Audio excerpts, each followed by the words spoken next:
Hey everybody, Lane here. It's so great to see you for another Preaching Donkey video. Today I'm going to be talking about a very exciting topic, and that is how to start your message for maximum impact. I can't tell you how many times I've talked to so many preachers and my experience myself getting up to preach and having a really great sermon planned out, only to realize in the moment that I didn't really think through, how am I going to kick this off? Like, what's the best way to get this started that seems natural to me, that leads into the sermon, that gives enough context where people know where we're going but doesn't bog them down? We're going to talk about all that today, and if you stick around to the end, you're going to find a plan for how to get started on your next sermon to have a very practical way to get those first crucial minutes off to a great start. I want to give you something totally for free just for you. This is my free 21-day guide to creating killer sermons. You can download it at preachingdonkey.com/21 days.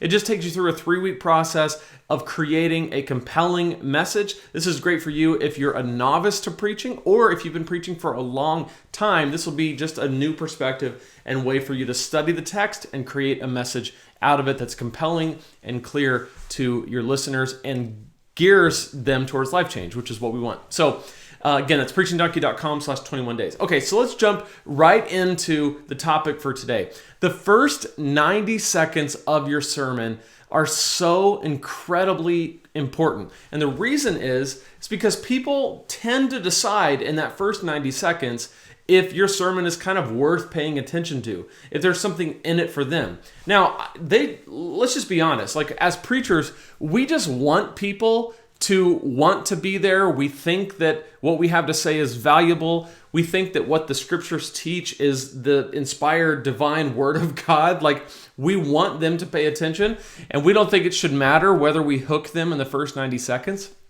But the truth is, what we want and reality sometimes don't match. So we have to adjust what we're doing to how humans actually behave, and we have to adjust what we're saying and how we're saying it to how human beings in our audience, our listeners, actually have the capacity to receive what we're saying and feel compelled to keep paying attention, because that's what we want. What we want is for people to want to know what's coming next. If we can get them to want to know what's coming next, then we can preach in a way that is compelling and life-changing because we know that they're listening. If they're not listening, it doesn't matter what we're saying. If no one's paying attention, why does it matter? So a lot of what we talk about at Preaching Donkey is how do you preach in such a way that people are actually paying attention, they're actually listening, because that's what's most important. Now, on the other side, I know that as a preacher, and you know that as a preacher, there's your audience and how they respond, and we got to kind of gear things towards what they're actually going to pay attention to. But at the same time, we have to develop a way to begin our sermons that's natural to us, because we can tend to stumble through this as well, right? Like, we can get up there and, so today, turn in your Bibles to Romans 12. That's not good for us either. We need to have a good and concise way to take our listeners on a journey from start to finish, and that takes some intentionality, and that's what this video is going to be about. So what we're going to focus on is what you, the preacher, are saying and how you're saying it, okay?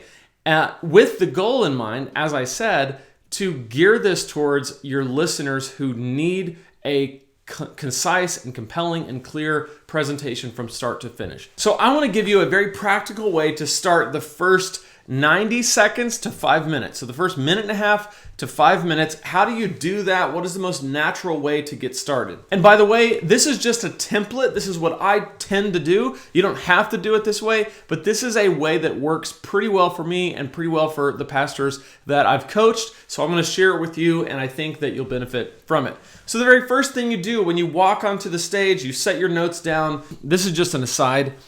Have a very simple approach to your notes. I have one page in my Bible.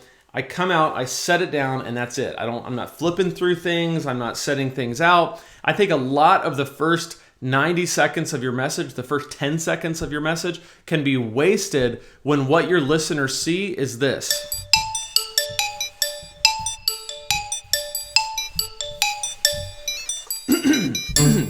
They don't need to see all that, okay? What they need to see is engagement and your face and your voice, right? So set down what you need to have down and get going with your message. In the first 5 to 10 seconds, just say hi. Hey everybody, welcome to church today. Hey everybody, welcome to so-and-so church. My name is Lane. I'm one of the pastors here. That's all you have to say to get going. It's just high energy, get going and introduce yourself and say hi to your listeners. It's a very simple way to do it. Now, some people skip the greeting altogether because they dive right into a dramatic story or illustration, and that can work for some people, doesn't work for me. Okay, I don't do that, can't do that, don't want to do that. Nothing wrong with doing that, but I tend to like a simple greeting that's high energy, that's right out of the gate. All right, the second thing you can do is briefly give context for your message and how it fits into the broader series that you're a part of. So if you teach in series, which I highly recommend that you do, it keeps everything nice and packaged together. It gives your people a starting point and an ending point, a starting point to bring their friends and an ending point to know that we've kind of finished this collection of sermons. And then we start another one, and you can promote the series and say, hey, we've got a new series coming up starting on March 1st. It's going to be awesome. It's on XYZ. And that motivates people to bring their friends. So I highly, highly, highly recommend packaging your messages together in a series. It's very common. Most pastors these days are doing that. So if you're teaching in series, just briefly give context to this sermon and where it fits in the series. So for example, let's say that it's the second week of the series. You could say, we're continuing a series called blank, and today we're going to be talking about blank. So for example, we did a series recently called What is Love? So an introduction might look something like this. Hey everybody, we're continuing a series today called What is Love? Where we've been talking about how love happens when we see a need, we feel compassion, and we do something about it. Today we're going to be talking about what it means to truly feel something, to truly feel compassion about what we see around us. That's it. That's the whole line of introduction. So at this point, what I've said is, hey, my name is Lane. Welcome to One Life Church. Today we're going to be continuing our series called What is Love? Where we're going to be, and I go from there, right? So I'm helping people understand where we've been and where we are and where we're going to go for the day. What this does is it helps people who are brand new, they don't even know what we're doing, to kind of get their mind around, well, what is this series and why are you doing it and what does that even mean and how does this fit? And it doesn't have to be long and elaborate. And I think this is important because the more time you spend on just the logistics and mechanics on this very front end, the bigger chance you're going to have of losing people who just kind of zone out during this point, which is why I can't emphasize enough, don't rush through it, but keep it brief, okay? Introduce yourself, introduce the series, give context, and then we're going to start to dive into the actual sermon material for the day. So the third thing that I like to do is to begin with a story about myself or my life or something that I've experienced or have seen other people experience that's relatable to everyone, and then broaden that story out to other people. And this story, by the way, and these examples all relate to the bottom line for the day. What we're kind of moving towards is the outline, the message of the day. But in order to get there, I want to draw people in right away with a story. I want to help them understand what we're talking about through the power of illustration and story. And so in my example, I might say, you know, my name's Lane. We're talking about the series, What is Love? We're going to talk about See, Feel, Do. Today we're going to talk about what it is to feel compassion. The story I tell is going to probably be pretty lighthearted and pretty relatable and pretty easy to kind of get our minds around and understand, because I don't want to jump into something super heavy and super serious about the point of the message, which in this example is to feel compassion for people who are hurting. Because what happens is if I jump right into the truth of the day, the application of the day, without having built some tension along the way and without having invited people in to the message themselves to go, oh yeah, I relate to that, I've experienced that, what I risk is people thinking it's not about them. So what I want to do is in the introductory period where I'm kind of just sharing examples and stories, I want to start out very lighthearted and then begin to make it more and more related to the message and more serious. And what I'm doing is I'm helping people kind of go, oh yeah, I relate to this, I've experienced this. And then when I pivot to the spiritual application for the day, they're going, oh yeah, this is something I relate to. This is about me. This isn't some theoretical, abstract concept. I get this because I've experienced this kind of thing in my life. That's what I'm going for. And it's a little bit of a skill. I've got more videos on this channel about this exact thing. If you look especially at a video I did on how to outline your message, I talk more about this. But just understand that the more in the beginning that you can begin to bring people in with something that's relatable and somewhat lighthearted or somewhat easy to kind of nod your head at and go, yeah, I relate to that, the more likely your listeners are going to be to stick with you to the end, because they're going to be going, this is about me, this applies to me, this there's something in this for me, there's something in this that I need to hear, and it's going to be way easier to keep them engaged throughout the message. So that's why for some people, they're going to say, I don't like to start out like that, I like to get right into the meat. And that's fine, but the problem is the thing that you risk if you do that is you risk kind of leaving people behind. So I want to bring as many people with me on this journey as I can, and to do that, I need to begin right where they are, and I need to kind of woo them into, okay, we're going somewhere, this is getting somewhere, this is a journey we're going to go on, but it's got to start in a place that we can all kind of latch onto and say, yeah, I get that, I agree. So a lighthearted, relatable story about you that you broaden out to your listeners that ties back to your bottom line is really helpful. Again, go check out the video I did on outlining your message to get more of an understanding of exactly what I mean by that. And then finally, when it comes to the introduction, what you're going to do is take all of that we talked about and introduce your bottom line, and then pivot to the spiritual, which is going to start to begin to introduce the text for the day. So just to review, and again, this is just a way, it's not the way, but it might be helpful. You're going to say hi and greet your people. You're going to briefly give context for the day, for the series that you're in and the message that you're in. You're going to share a relatable story about yourself and then broaden it out to your audience. And then you are going to introduce the bottom line and begin to move towards the spiritual application where you introduce the text.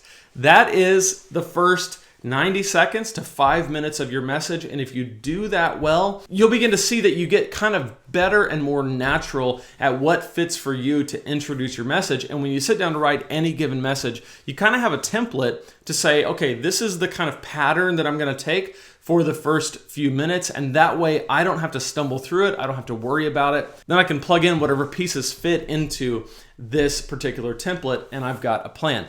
I like to have a plan. I thought you might enjoy having a plan. Now, I want to give you a few pointers to keep in mind that will help you as you think about how to start your message. So the first thing you want to do is continually create and build tension. I've talked a lot about tension building throughout the videos at Preaching Donkey, but essentially building tension is just really understanding how people make decisions. That people tend to be motivated by pathos or their emotions first, and then bring the logic in to justify it later. So what you don't want to do is go straight to the truth, to the proposition, to the logic, or to the logos before you've established the pathos, the feeling, the why, the sense of urgency. And so this is a little bit of a learned skill. And like I said, I've got a lot on this channel about tension building. You can just go through and look. And at preachingdonkey.com, I have a whole article on how to build tension when you preach, which dives in very, very detailed about how to do this. But just suffice it to say that as you are beginning your message, what you don't want to do is give the whole story right away. That's all I'm really saying. Don't walk up there and say, today we're going to talk about this, and you give the bottom line and all the points and you give the whole message before you even start the message. You don't want to do that. You want to build a little bit of intrigue. You want to ask some questions. You want to build tension. It's hard to say it without just saying it, okay? You want to get people to care and go, oh man, I got to know. Or even, I don't know if I agree. Or I don't know where he's going with this. Or I need to understand more about this, right? Any of that is good, because what that means is that people are going to be listening, which is what you want. Now, you don't want to take this too far where you basically just put people so off that they tune you out. So it's a little bit of a dance, but you've got to kind of do this in order to keep people hooked from the very beginning. Number two, vary your approach so you don't become stale. So I know I gave you a template and it's got 4 steps. And I am very guilty myself of just getting into a pattern and having a template and saying, hey, good, I got this figured out. It works. I'll just do it again and again and again. So that's fine because you're going to be changing what you say. It's a different message, it's a different day, but try to vary your approach just enough so that you don't become stale and so that people don't think that you're predictable and just get bored with what you're doing. And then finally, set the right tone from the beginning of your message. I like to say start high, start now, and start clear. When you walk out onto the message, start high. In other words, you've got energy, you've got passion, you're starting high. You're starting clear, okay? People know what you're saying, they know why you're saying it, they know why it matters, and then start now. Do not waste time in those first few minutes. Get going. So I hope this helps. I want to hear from you. What are some ways that you have learned and discovered how to begin your message for maximum impact? These are my thoughts. I would love to hear from you. What are your biggest struggles with beginning your message? How do you kind of make sure that you're doing it well? Leave a comment below. If you like this video, go ahead and give it a like. If you haven't subscribed yet, go ahead and subscribe to this channel for more videos just like this, and I will see you in the next one.